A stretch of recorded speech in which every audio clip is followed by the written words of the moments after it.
ফের বিতর্কে অভিষেক বন্দ্যোপাধ্যায়। ডায়মন্ডহারবার থানায় অভিষেক বন্দ্যোপাধ্যায়ের বিরুদ্ধে 10 পাতা লিখিত অভিযোগ দায়ের করেছেন বিজেপি নেতা অভিজিৎ দাস ওরফে ববি।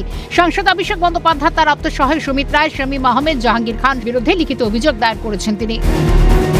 আজকে আমরা প্রায় 76 জনের নামে কমপ্লেন করলাম।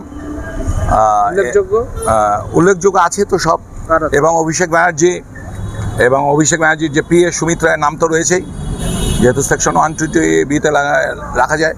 এছাড়া গৌতম অধিকারী, শামীম আহমেদ, জাহাঙ্গীর খান, মেহবুব গায়েন এরা তো রয়েছে, এবং তাদের যাতে সঙ্গী সাথীরা। না, শওকত মোল্লা নাম এতে নেই।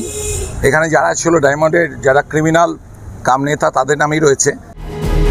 2020 সালে রাজ্য বিজেপি সভাপতি শ্রমিক ভট্টাচার্যের ওপর হামলাকে ঘিরে অভিযোগ। তার দাবি 2020 সালের 6 অক্টোবর ডায়মন্ডহারবার যাওয়ার পথে স্রোতের পোল মোড়ে শ্রমিক এবং তার সহযোগীদের ওপর হামলা চালানো হয়। পরিকল্পনা করে হামলা চালানো হয়েছিল অভিযোগ।